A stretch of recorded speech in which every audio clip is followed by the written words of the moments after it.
when I was taking on clients, I definitely was heavily focused on legal, but it was kind of by accident. It wasn't that because like I specifically niched down to legal. It just, for some reason, I attracted a lot of those types of leads to work with. So I wish I could say there was like a concentrated approach, but there really wasn't. It was just the way that my business is set up. And obviously it's very hard for someone to become a client of mine at this point. I make it very difficult for people to get in touch with me.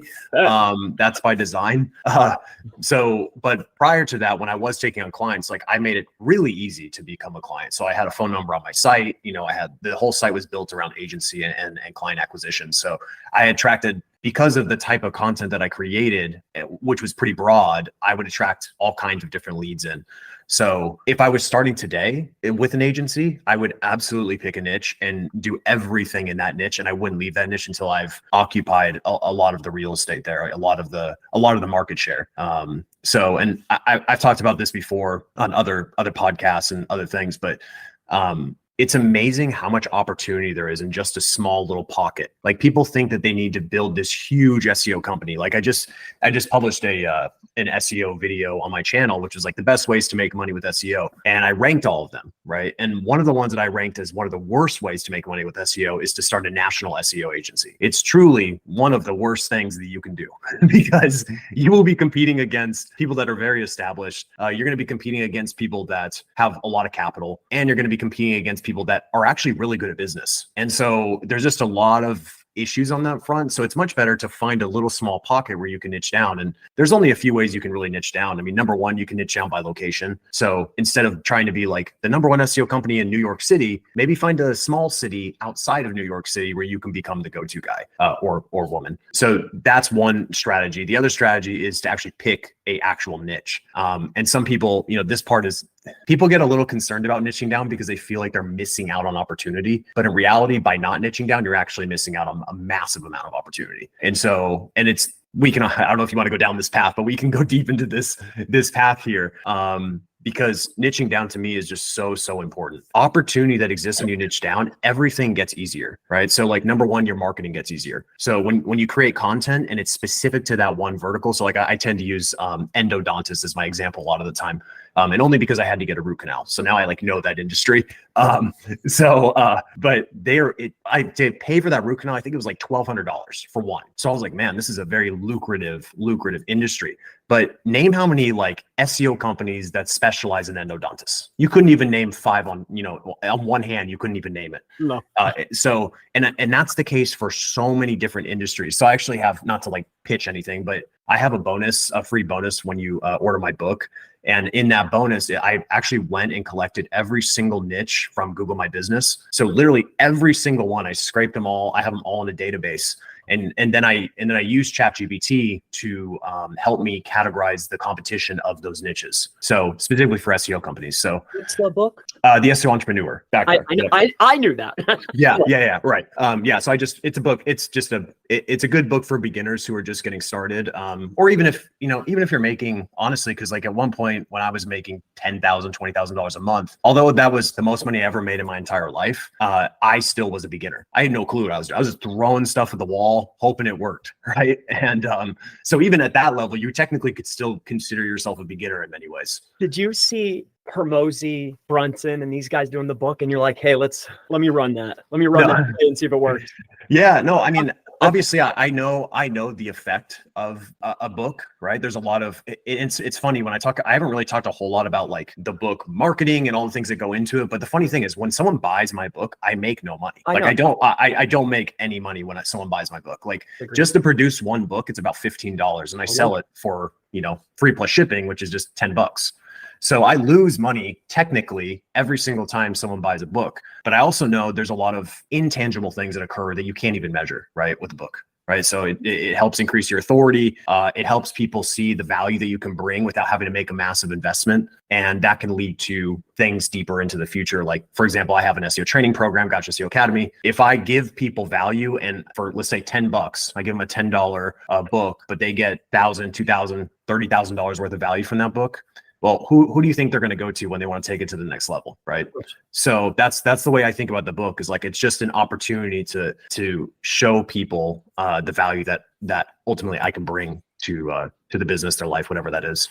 So yeah, like I said, we can go in many different directions. Many directions. I mean, the biggest thing on my mind, first and foremost, because I've been watching you for what's the mistakes? If you were 38, 33. no, I'm old by SEO years though. that's Yeah, true. because I've been doing SEO since 2011, so I'm an old man by SEO years. So You're 33. Wow, mind blowing. If you were going back, what was the mistakes? Is there a reason why you shut the agency off, or what are some of the mistakes? That's what I'm curious of. What oh would man, yeah. How long do we have? Yeah, I mean, there's mistakes across multiple areas, right? Business There's primarily. yeah. So business specifically, yeah, a lot. I think one of them in regards to like when I started my agency, like I said, if I were to go back, and of course I don't really like saying that because I wouldn't want to change anything I did leading up to this point because I needed to learn a lot of those things. But I'm saying if I was starting today and no one knew who I was and I had to just like figure it out, I would niche down. That's the one thing I would change, because it just made it really difficult when I would get like I'd have an e-commerce client, okay, and then the next day I'd be working on a personal injury client, and then the next day I'd be working on like a media-based website. So that constant kind of task switching across different projects is really difficult, as opposed to, let's say, my friend Chris Dreyer, who just does personal injury. They get a new client, they know exactly what it's going to look like every time. Personal injury. So they're not having to switch. And as you know, Chris, I know you've done many audits. Like doing an audit for an e-commerce site versus a personal injury lawyer, very different, right? You encounter totally different variables. And the funny thing is, because I've worked with so many personal injury campaigns, and this is just because I have, but they're very similar. A lot of the problems they have are very similar because they all copy each other, right? So they all copy each other. They all have the same issues. What are they doing? Right, exactly. And that's the same across other verticals too. So you go into HVAC, they're all copying each other there. Or electrician, they're all copying each other there. Like, so that's why niching down is so powerful. So I'd say that's kind of like I don't want to call it a mistake per se, but it's just kind of like a pivot I would have made differently. And then as far as the business go, like I'll tell you one of the biggest ones that I don't want to say I regret, but I wish I would have done sooner was just getting on video. Like hands down, I avoided video like the plague. I just did because I'm out of all the skills that I have, I would say like writing is one of my top skills. And so that was actually a handicap for me because I would say, well, I'm a good writer, so I don't need to do video like that. I'm going to focus on the thing I'm good at. So, and so in 2015, I signed up for the Yelp partner program. Wouldn't recommend it, by the way. I signed up for it. And one of the things that you had to do when you signed up is they would bring a videographer over to your house or your office or whatever it is. At the time, it was just my apartment. And so they came and they're going to film you like talking about your business. And I thought this was going to be like some super well-produced thing where like we would have a script and I could just like read the teleprompter and be good to go. But instead it was like, okay, you ready to record? And I'm like, ready to record? What do you mean? Like, so I had to, on the spot, I had to come up with like, I don't know, an elevator pitch for my business. And when that camera hit me, I'm not kidding, I was like a deer in the headlights. I just could nothing. There was nothing in there moving. It was just blank. I had nothing. And it was the most embarrassing experience. Like my wife was there. She was my girlfriend at the time. My best friend from college was also working for me. They were there too for it. And it was just humiliating. And what happened is like after that, I was like, I will never do video. Like I declared, I'm like, I will never do video. And so I actually did that for a long time from 2015 to I don't think I published my first video on YouTube until 2018, but it was basically from like 2015 to 2016 or 2017 where I didn't even touch video. And then eventually I got over myself and I was like, all right, I can't avoid video. Like this is ridiculous. Like everyone knows video is going to be huge. Like it needs to be a focus. So did you have that wasn't Gotch 1.0 out before 15? So Gotch 1.0 was 2016. So and so I'll tell you why that's important, because in the first version of the Academy, there was no video. It was all text. So I literally wrote out every single lesson and then put it into a backend, like any other training program, put it into a backend, and then you would just go through like the text-based version of my training, and it was horrible. Right. So that was what happened. And I knew like, okay, this is not going to work long term. So then I had to, make that decision to actually start recording video. And because I was so afraid to get in front of the camera again, I decided to only do over the shoulder video. So I just got, I just recorded my screen and, here's how to use Screaming Frog and, whatever. At that time, I also had no clue how to produce good video either. So the only like microphone I had was like the microphone in my computer, right? Like the actual, like I didn't have an external mic. And so the audio was horrible. My delivery was just embarrassing. Across the board, it was bad. But the thing is, I recorded like 100 videos for the training, and it definitely gave me more confidence. And so I was like, okay, I feel like I can do this. Like maybe not show my face, but like I can record a screen. So then I actually went through, that was the second version of the Academy. The third version of the Academy, I actually went through and re-recorded all 100 videos or so with better audio, but it was still over the shoulder. And then followed the Brian Dean format, the beginning, beginning thing. Yeah. Right. Yeah. So, and I didn't show my face at all. And then, so I just kept it like that for a while. And then I think it was 2018, if you want to call it the first video I published on YouTube, I actually just took a video from the Academy and put it on my channel and it didn't actually show my face at all. I think it's like an anchor text video, but, and then the first video I actually published was a talking head video was the first one. It was like how to start an SEO business, ironically, was one of the first ones that I published. And you can see, like, I keep those old videos up, not because they're gonna drive views. I keep them up so I can see like my benchmark, right? So that's my benchmark, and I've made to see that I've made progress, and hopefully I have. I feel like I have in some ways. Yeah. You've always been polished, though. That's nice of you. Yeah, that's nice of you. I'm sure the gentlemen have a few questions, I would assume, but another big one is for me, other than business, you gave me one big mistake, but I learned that one early on. But how do you have more than Gotch SEO? That's the first one, and the website, and how important is that blog to the overall business? Yeah. So yeah, it's changed. Because my business model has changed as far as what's important. So like when I was doing agency work, the blog was really important. So publishing case studies, publishing how-to stuff, and then saying, hey, by the way, if you need help, you can work with me, right? That type of thing. So for me, I've always, like, most of my lead generation over the last 10 years that I've been doing this is almost all organic, all through content. That's basically all I ever do. So it's either going to be long form written content that goes on a blog, or more recently is YouTube. And funny thing is, for the Academy, most of my leads come from YouTube, which is funny because I teach SEO and I'm like, yeah, Google, go for Google all the time. But like YouTube is amazing. Like YouTube is amazing for lead generation. And and you probably have experienced this too, Chris, but I think personally, the reason why YouTube is so effective is because I could write the best article ever, right? Like it could be super good, but you're not really building a relationship with that person when you read their article. Like they may be a great writer. They may really have a lot of direct response copywriting skills. And you're like, oh, this is pretty cool. Like I can tell this guy's pretty skilled, but there's just something about the interaction with video, right? It accelerates the relationship much faster. So like someone may need to read, let's say 10 of my articles to feel like now they kind of know me, they see the value. Someone could watch one YouTube video and already get to that point, right? Just because the value exchanges seems to be faster, accelerated. So yeah, as far as lead generation sources, I mean, if I had to rank them in today's world, it's YouTube. Actually, let me rewind. Number one is referral. Referral is hands down the best. Okay. Referrals, email is number two. So my email list is, the email list is just insane because I published this book a month ago, and I just send one email out and just sales just roll in, right? Like there's no channel really where you can get that type of like direct hit into people's inbox like that. So, and like YouTube, obviously we're kind of the algorithm, right? So you may publish a video and it may kill it for whatever unknown reason.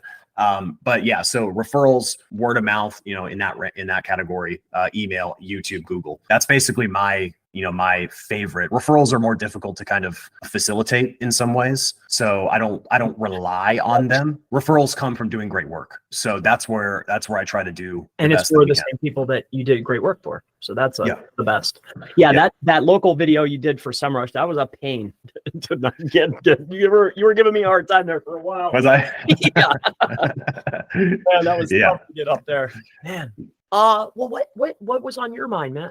What was the objective? Did you have anything specifically you would like to chat about? I was curious about lessons. A lesson as in mistakes. Also, why did you go for info instead of producing more of the agency? Yeah. Right. That's a good question. And then are you pitching leads off of the blog and through the info product? Like, because clearly you're generating leads for service. Waste those. right? So those were the three questions that I was really curious of. Yeah. I mean, I think it would be helpful for you to know like what my business model is at this point. So, most of my revenue at this point comes from the academy, right? So most of it comes to the academy. We are building a SaaS tool, so that will hopefully come out next year. But that's kind of I've just slowly transitioned towards info products, if you want to call them that, education. There's a lot of reasons for it. Number one, I could have absolutely just stuck with agency, right? I could have just done agency, built up a very large agency. But the problem is I didn't love it, honestly. Like I personally don't love when I get paid $5,000 a month, okay, for a campaign, and I grow their business by several millions of dollars, but I keep getting paid 5,000. Yes. So they're grown by millions, but I get paid 5,000. It's a fun aspect. Yes. Yeah. And so for me, that was always like, I'm like, that's kind of weird, like, I mean, I understand you're paying a lot of money but like you grew much more than I grew in this relationship. So the win-win starts to get super off balanced. And I truly think that like client work, agency work is the best business model for beginners. I think it's like the best business model for beginners because you get cash flow, and cash flow is security, in my opinion. And so when I was starting out, like I came to St. Louis and I had no clients, like not a single client, not a single prospect. Okay. And I moved into my mother-in-law's house and I gave myself 30 days. I'm like, I'm going to give myself 30 days to be out of this house, living on my own. And I did that. And I literally, yeah. And I was going to say a year later, I made it. Yeah. Yeah. And no, within 30 days I did, but I was going crazy. Like I at the time, Craigslist, believe it or not, you can get clients from Craigslist. I was responding to every single gig on there, every single one, like every day. And I got my first nice handful of clients just from that. And within, I think it was probably like 30 to 45 days, I was almost up to like $8,000, $10,000 a month just from a lot of white label engagements. So I found some like agencies that needed help, so they would outsource their work to me, and that kind of blossomed. But yeah, I mean, the challenge with agency, I'll tell you, is you hear the word scale a lot, right? Like, oh, we need to scale our agency. But if you look at the true definition of growth versus scale, an agency by definition is not scalable. It just, by true definition, it is not scalable. And the reason is because as an agency grows in revenue, expenses go at the same speed. So you keep growing and you keep growing, but your expenses will not decrease, because as you grow, you have to get more people, you have to get more talent. And the bigger you grow, the better the talent you need to keep growing. So then it ends up it never ends, right? You just keep going. So you could make, an ungodly amount of money, but you're still kind of on that same path of like profitability kind of stays in the same range. Mm-hmm. As opposed to, let's compare it to info products, huge upfront investment, massive upfront investment of time, capital, effort. But once it's live, it's very scalable, right? So like in the beginning, like you're in the red usually if you've invested a lot of money and time into it. But over time, that starts to change, right? The revenue climbs, but the expenses start to decline. So then now we've got nice profitability. It's actually scalable. The amount of people that can consume the course is unlimited, given hosting situations as well, roadblocks there, but for the most part. And then the other one, which is the best of all, which is SaaS, right? SaaS is truly the best, but it's a big investment. I mean, it is a big investment. It's also risky, right? You just don't know if the tool is gonna have product market fit. So, but as far as scalability, SaaS is the ultimate as far as scale. It's always like, I failed on that a few times. Yeah. So for me, like at a very high level, the reason why I chose info, number one, I just honestly, I really do just love, like, that's one thing. Like when I publish a video on YouTube, like it's exciting for me. Like I enjoy it. Like I love the process of creating a video and creating some sort of educational piece. Like that's exciting. And then in Gotch SEO Academy, I do these twice a week coaching calls. And I've done like 250-ish. And I'm on there for like the last call is like an hour and 30 minutes, just answering every single question for someone in the group. Yeah. And like, yes, that's tiring after being like full speed for an hour and a half, but like, I enjoy it. Like I enjoy helping people get better, so, and unfortunately, like we'll just keep this among ourselves with working with some clients, but even if you're the best SEO in the world, even if you deliver incredible results for businesses, 100%. They do not treat you right a lot of the time. So they don't appreciate it either. It's always, unfortunately, what have you done for me, right? And so what I do is I like to get that early benchmark, like that initial benchmark for every campaign, just to make sure in case they forgot where they started. And then you have to sometimes remind them that like, oh, remember when you had a goose egg traffic and no one was at your site at all, and now you have X? Well, and they're like, well, our traffic dropped by 3 visitors this month. And they watch it every day. Right. So, yeah. So there's obviously a lot there, but like I said, it's more of a matter of preference and what takes no motivation for me to work on. It doesn't take a lot of motivation for me to do an info-based business. I just enjoy more. And in fact, I would technically make more money revenue wise from agency than I would my info product business revenue wise. But the amount of effort and it's just a lot more difficult. Like I'll tell you, like the support requests I have for my academy is like none. There are no support requests. Like it just doesn't exist. So chapter 4. yeah, but like in agency, it's like our image broke, it's never ending, constant stuff. And like I said, this is just my preference. There's a lot of people who love agency. Like I know Ruan Marino loves agency, right? Gary V loves agency, right? So there's something there. Like if that's your passion, you should definitely double down on it. But did you visit Vayner? Did you go in there yet? No, I haven't. No. Just packed in there like little sausages. I'm sure. So like 200 kids in there. Yeah. So yeah, I guess the last point is just like you have to always do what's best for what you like, your preferences. How do you manage the internal turmoil between family and business? Funny thing is I don't have a lot of that. So I'm probably not the best person to answer that. But the reason is because I don't really talk to my wife about business a whole lot. I try to keep business and family completely separate. To the best of my ability, right? I mean, obviously it bleeds over sometimes because it's like, okay, I wrote a book, I have to do a book launch. Like I need your help to like pack things, but there's, for the most part, I've learned that it's just like, when it's family time, it's family time. When it's business time, it's business time. And I just try to keep those things separate. So yeah, I don't personally have a lot of turmoil. I have a lot of good stuff going on. So I understand the 50-50 split. But aren't you often wanting to run back to the business? And that's where don't you have a little Nate? I have two. Yeah. Two kids. Yep. So that's the wife is your wife, right? Yeah. And keeping business separate, but you always want to go back to earn more and chase the dream, right?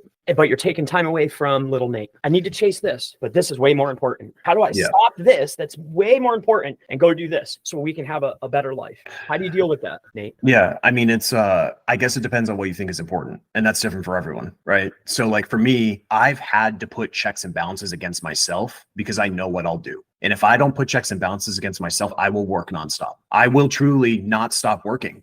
Because I don't view this as work. I view it as fun. Absolutely. I view this as a game, and it's like a video game for me. Like I used to play Counter-Strike and Data Feet when I was younger. I would play constantly. There's no limit to the amount that I would play.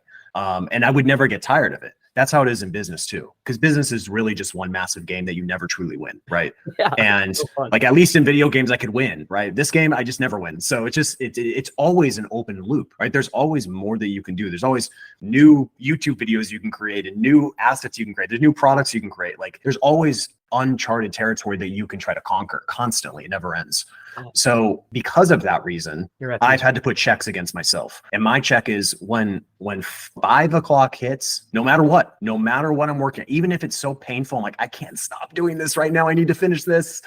And I've trained myself to do that. And actually what it's done, I've been doing that now probably for probably 4 years at this point. And my business has grown more than ever. And I think a part of it is Parkinson's law, right? So like, the work expands to the amount of time that you give it. So if you give yourself 16 hours to work, you're going to create 16 hours of work. But if you give yourself 8 hours of work, you're going to figure out a way to get that done. And sometimes that's going to require you to say, well, okay, if I only have 8 hours to do all this stuff, I can't do all this stuff. It's not possible. So I need to systemize. I need to find people who can do some of these things so that now I can actually get this done. So it actually, by restricting yourself, it actually forces you to change your behavior. And I'm just speaking from experience. And I can tell you, like, I don't even work even close to as hard as I used to. I mean, I wake up at 5 and start work like right away. But like most days I'm done 3, 4 o'clock. So, and it's gotten easier, right? I used to, like when I first started, oh my gosh, I would work like a dog. I mean, I'd work from like 5 to 10, like at PM. And I was burned out, man. I knew I could not do that for long term. So yeah, it's a constant battle. And I think, as you probably experience this, Chris, as an entrepreneur, like you almost feel guilty when you're not working on your business. 1000%. Right? You feel a level of like almost guilt, but you got to kind of check that, right? Because it's like at the end of the day, only because you're failing for your family. Right. Yeah. And and so of course my biggest motivation is my family. But also at the same time, like when it comes to business, it's all about leverage, right? Like Jeff Bezos has the same amount of hours as we do, so that's why it's not about working harder. It's about finding leverage. It's about building systems. It's about finding good people. Like I found my partner, business partner, Simon. I guess I kind of found him to a certain extent, but we connected and now we do our work together. And one great person is not like, it's not just like 1 + 1. Like, it's not like me plus Simon equals 2. It's like me plus Simon equals 1,000, because one person can radically transform everything that you're doing, like radically. And so finding that person should be, I would hope would be everyone's goal, because it's so impactful. I can't even stress it enough. How do you trust somebody with something that took you so long to build? Just based on the work that they do, right? Like I don't bring someone on my team because they have a nice resume. That doesn't mean anything to me. Like I'd rather have someone who just like, I want to see what they've produced and what they do. Simon in particular, like I had already known that he had already done thousands of sales calls and closed those deals. So I already knew. And then of course I talked to him myself, and I can see he's different than the average person. And you just see it. Like you know when you're around someone who's next level, right? Not your average. And you don't need to, like, there's all this funny stuff with like business owners who make their like prospective employees take all these like personality tests and all this stuff. And it's like, okay, can you produce or not? No, you just, have they done the work well that you're bringing them on for? And is there proof of it? And if the answer is yes, and they're cool to work with and you like them and you guys gel together, then that's a good fit. And like Simon and me, we go to war almost weekly on all kinds of stuff all the time. We go to war, but at the end of it, there's no hard feelings. We're direct. We go for it because we know it's not about us. It's about the business. So treat it like a separate entity, as opposed to the person per se. And I haven't seen you look at the clock once. How much time do you have? Probably till 11. It's a pleasure too, by the way. Thank you for giving me the time. One of the next things though is because things change very rapidly and there's multiple dynamics, right? There's ads, there's maps, there's local. So if you're teaching, how do you stay ahead? Are you testing stuff? Yes, that's a good question. So I think one of the biggest fears is people, like when they hear that I don't do agency, and they're like, oh, what testing I do is pretty psychotic. I mean, I build out microsites just to do testing. Yeah, I'm constantly in the weeds, right? And on top of it, the way my academy is structured, I have to bring my A game constantly. I can't show up to a call and be like, I don't know how to do SEO. I don't know what AI is. Like, like that wouldn't work, right? Like I need to be on my A game to be able to give value to the members. And so I'm constantly in the weeds, almost in a disturbing level. So, being disturbed. Well, so in recent times, I'm sure you can't divulge the most intricate details. What type of stuff are you looking at? I'm not interested in the AI stuff. Like, what are you looking at besides that? What are you primarily looking at? Yeah, I mean, I'm not necessarily like, what I'm looking at is usually based on the system that I'm deploying. So like, I'm very, like, this is kind of in my training. What I do is I show my system that I use from A to Z. So like when I start a campaign, I have a process that I go through every single time. And each component piece is a system within itself, right? So like keyword research is a system. Doing an audit is a system within itself. And then how to actually go about fixing the things that you find in that audit as well. And then actually I even have a system for, and this is really important. This is something I discovered probably like, I want to say like 4 years ago, was I don't know what I was listening to, but at some point I heard about the mechanism called ICE or ICE. Which is impact, confidence, and ease. Okay. And this is what SaaS companies use when they're trying to decide, like, okay, should we do this new feature? Or should we do this marketing campaign? Like, they're trying to decide where to focus their effort, right? So how impactful is this thing going to be? How confident am I that it's actually going to produce the outcome that we're going for? And then how difficult or easy is it going to be, right? If it's really easy, then it should get a high score. If it's really difficult and it's going to require a lot of effort, it should get a lower score, right? So the reason I'm saying that is because I started to use this mechanism for SEO. So I started to look at all the different things that we can do in an SEO campaign. I started to actually categorize those actions. So like updating a meta description, low impact, high confidence, but it's very easy, right? So then you can get a total score, and then you can start to do that. So acquiring backlinks, we know high impact, 10 out of 10 on confidence. And as far as ease, that depends on your systems, right? So for me, my systems are good. So that's like going to get like a score of like a 30, So just being able to do that is really important, because when you're working on an SEO campaign, there's an endless things that you can do. right? And when you have teams that report to you and people that are doing work for you, you can just be like, hey, do this SEO stuff. You got to be like, no, we need to focus on these things because this is actually what's going to drive the results. Me updating an alt tag isn't going to do anything. Like, it's just like in the grand scheme of things, that one little thing is not going to do anything. So thinking about what those really heavy levers are to drive results. And I know I'm getting off point here, but this is just thinking about it in terms of systems. As far as testing goes, I would say the things that I test the most, one thing that I see myself testing most frequently are page upgrades. I'm a big fan of testing page upgrades. So taking an asset that has, let's say, fallen out of favor with Google. Okay. So maybe it was number 1, now it's number 7. Right. And it's been stuck at number 7 for 2 months. What can I do to that page to bring it back to number 1? And the levers that you can pull are going to be pretty different sometimes, just depending on what you see. So sometimes it's simple. Sometimes it's like, this page just is a little outdated. Like, let's just update it a little bit more. And the funny thing is, I tested this countless times, but if you take a page that, let's say it did drop a little bit, it's still in the top 10, but it just fell. It's on its number 1 spot. I've done this countless times where I literally just save all the images on the page to my desktop, and then I re-upload those images to get the new updated file name and republish the content, and the rankings go up. And the reason is because we know that Google is crawling, like if we view Google as a crawler, it's crawling the page and it's seeing these outdated images, outdated files, right? So basically what you've done is you've injected freshness into that page by updating the images. And to Google's crawlers, it's like, oh, this must be something new. And then you start to tap into that freshness algorithm. So I'm always looking for ways to increase the freshness on a page that has dropped. And usually, like, there are times where I look at a page, I'm like, this thing needs to be just deleted and start over. Like it just, there's no, like, I'm not going to try to put duct tape over this thing. Like, I'm just going to, it's the wrong angle. It's the wrong intent. Like, something is wrong with it. It needs to change. But other times I'm like, all right, what adjustments can we make? And other times it's as simple as like just changing the intro can have a huge impact, right? Sometimes some people go long-winded intros, like 3 paragraphs before we get into the meat. And I've had ones where I've cut down all the fluff and just changed it to like, 3 tiny, short, little punchy sentences and then republished. And the way you could track this, by the way, if it works, is number 1, use SEOtesting.com. I don't have any affiliation with them, by the way. So I just the tool that I use.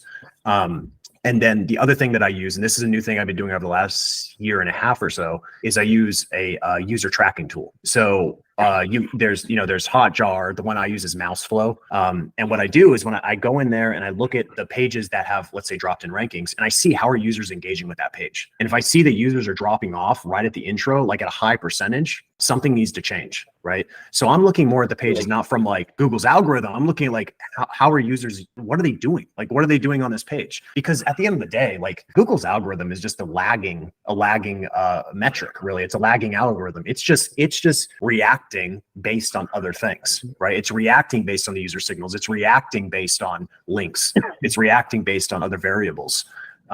If you can influence the stuff there, it will likely lead to better SEO performance. And like I said, as far as the type of testing, sometimes they're micro tests. Like I'll A/B test intros. Other times it's a complete like split test where it's like one page that's radically different from another page and run those against each other and see which one performs better. But at a certain point, you start to realize like, okay, I know what is going to work, right? And 9 times out of 10, when you update or upgrade a page that's already doing pretty well, usually you'll see better performance. And I have a lot more questions, but I want to be able to give these guys a little bit of time. So, sure. But it sounds to me though that it sounds like you're a very strong, what's the word? Would you maybe help bring users to the page without being real users? You're saying to influence the algorithm in that regard? I mean, obviously there's obviously different ways to do things, right? There's grayer hat kind of ways of doing things. Just not the side that I tend to lean on, but I have nothing against it. I think however you want to rank is the way you want to rank. It's just a matter of risk tolerance, right? For me, my risk tolerance is lower than it used to be. It used to be a lot more, I used to be a lot more riskier. Like I did private blog networks. I did a lot of sketchier stuff. But I've just gone more towards like this, I don't want to call it the safer route. I'm not like, super pro Google. Like I only follow the guidelines, but it's more of like, I just don't want to I won't do anything that's artificial. Let's call it that to a certain extent. Fair enough. So, and the thing is like, it's when you use a tool like Mouseflow, for example, and you see how users really interact with pages, I hate to get into Google conspiracy theories, but like if you're using Google Chrome, I I would suspect that Google can move that data over to search, right? I would suspect that that data is blended across different departments, right? They claim that it's not, but why would they not? Like if you think of Google as a SaaS tool and like you had your own SaaS tool, why would you not use data at your disposal to determine if real people are using content in the way that they behave? So when you like, I would recommend just installing a user tracking tool just so you can see how users engage on a page. Because it trains you a lot to be like, oh, I see. They don't like when there's a big freaking image that pushes the content all the way below the fold. Oh, I realize that the pages that load really slow, like no one likes that. Right? Like it's like there's some obvious things you start to see, and then you have quantifiable data to make those better decisions. So yeah, I'm a big fan. And also one little thing on that as well is this is also part of my, I don't want to call it conspiracy theory, but with Google Analytics 4, that new metric in there, which is engagement rate. I mean, why is that a metric? Engagement rate, why is that a metric? Like, it's not an accident. There's a reason why that's in there, because at least the Google Analytics department believes that that's an important metric. Otherwise, they wouldn't put it in there, right? So if it's important to them, it's probably important to Google, right? And so the way it's measured that's up for debate, right? And how well Google can measure it. But like I created, I know you didn't want to talk about AI, but I did create, this is like right when ChatGPT came out in November, I created a script timer. So I used ChatGPT to give me the code for a script timer. And the only reason I did that is because for my own YouTube videos, I would always go to this one script timer. I'm like, it's so annoying. I'll just create my own script timer. So I just used ChatGPT to create it. And the reason I'm saying that is because when I look at the mouse flow metrics on that page, the engagement on that is just insane. Like, you should see how many clicks, how much engagement is on that page. And of course it ranks super well. And it's like, Gotch SEO is not relevant for script timer. Like that's not, I don't have topical authority for that. But so you're a big fan of that, I take it. Yeah, I'm not opposed to it. I just think it's overblown a little bit in some ways. I think links are more important.